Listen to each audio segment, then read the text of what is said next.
Hey folks, welcome back to Bullets and Brass. Today we're talking about buying your first gun. In particular, we're assuming you're buying an AR15 just because that's the process for this video. That's what we're talking about. Now, this is a requested video, so Marina, you're welcome. It's a good topic. You weren't wrong, and I don't think I've covered this all in one video. There's a number of things that I've touched on here or there. So, first, can you legally buy the gun? You don't have anything that bars you from buying the gun. Go download a copy of the 4473 or find it online just to look it over. Make sure that you are not disqualified. You're not going to have to answer yes to any of the questions that would bar you from buying a gun. Be prepared. Have your ID. You want a government ID, not some random ID. You want a driver's license for the state you are buying the gun in. There are some ways to get around that. You can have a neighboring state, but certain places don't like that. They don't want to bother with it. Make sure the address on your ID matches the address you're going to fill out on the form. If you've just moved, don't worry about it. As long as your ID has the same address you're putting on the form, you're good. Keep in mind, when you're doing the paperwork, you can get a delay or a denial that it's not that you personally are being denied, it's that they have somebody else whose name is very similar or the same in your area that is on the do not sell list. Don't take it personal. Don't take it out of the person behind the counter. They have nothing to do with it and they cannot fix it. If you didn't use your social security number on the paperwork, try that. That can help. Otherwise, you have to contact the ATF. They can go through with you and make sure that you are not that person. And they give you a number that you can use as part of the process to verify that you are not that prohibited person. It works. I have a friend who she's had to go that route every time she buys a gun since she moved to Connecticut, because there's somebody else in Connecticut with the same or similar name, and she may not have to now that she's remarried. But who knows? It's a pain. It drives her nuts. And then you need money. It's not free, right? And just assume that if you're new at this, there's going to be a bunch of accessories. I have a wish list here on Midway, and you can see that some of this stuff's required, some of it isn't, some of it is, there's redundant options. But you're probably going to need a case. That's going to run you $40. You're going to need some magazines. They're about $10 to $15 each. You're going to need a bore snake to clean the barrel. That's $10. You don't need the sling. I suggest it, but you don't need it to start out with. You don't need the cleaning mat. I highly suggest it. Your spouse may kill you otherwise. You don't need the pick, set, and brush, but for $4, it'll sure make your life a lot easier. And the lubricants and cleaning supplies, this is the set I would get. I would not mess around with the other stuff. This is the set I've been using a while, and it works. It doesn't smell horrible. It doesn't piss everybody off in your household, and it works well. Slip 2000 or any of the other CLP products are not good cleaners. They are good protectants, assuming you buy the right ones. They're good lubricants, assuming you buy the right ones. Most of the quality ones work. There's been reviews where they've tested them against each other, and you can feel free to look that up. But a solvent is not the same as something that is going to be able to do all of it. Bortec as a cleaner, you could use hops number 9. It stinks and it's not as good as Bortec for cleaning, but you could use it.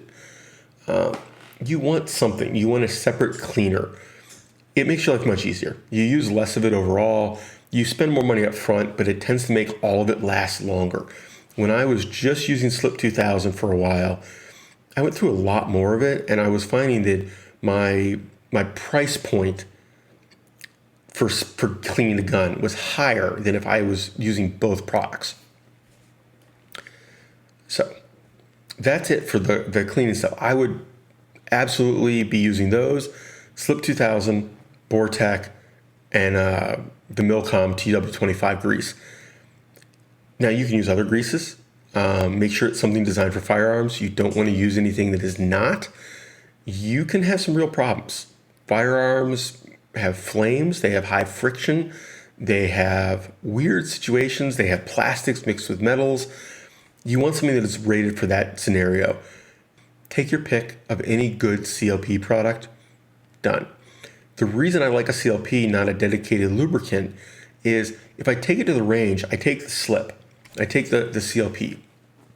Because if I need to clean someone off real quick, if I need to, I'm getting gunked up, I don't want to just lubricate. I want to be able to clean it out real quick and lubricate.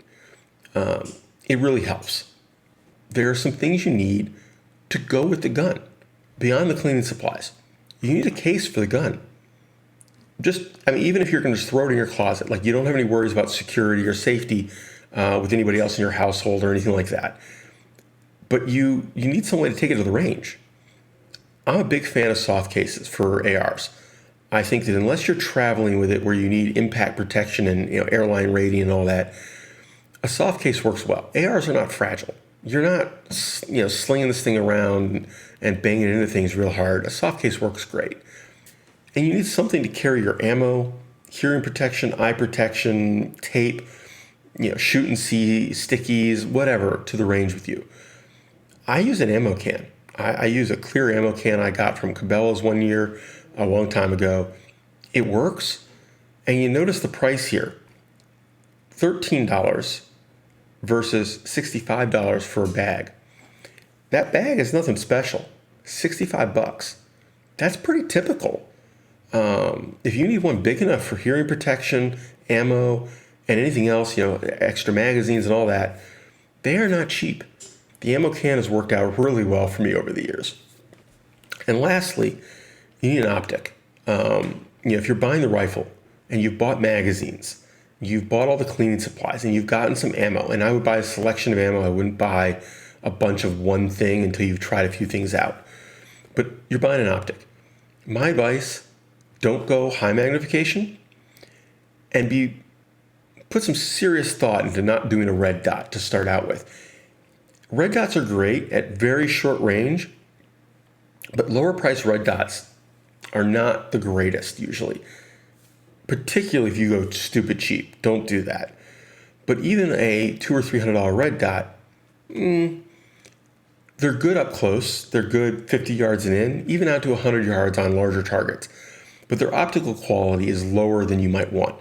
Whereas a $200 or $300 prism sight, low magnification prism sight, even a 1x or a 2 or 3x, that's enough magnification for even 200 or 300 yards without getting in your way up close. I really like my 2x from Primary Arms. I also am a big fan of good quality 1x optics. I think that the optical quality and the quality reticles you can get versus a red dot are worth it. I really think that it makes a bigger difference than people think.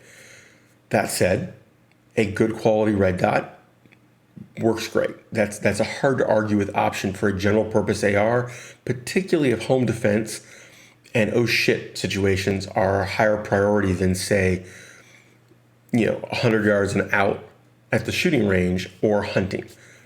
But like I said, my 2X really, I think that it's the ideal general purpose AR optic. If you were buying one optic to do almost anything with that rifle, if you don't absolutely need a ton of magnification, that's the optic I would do. So that is it.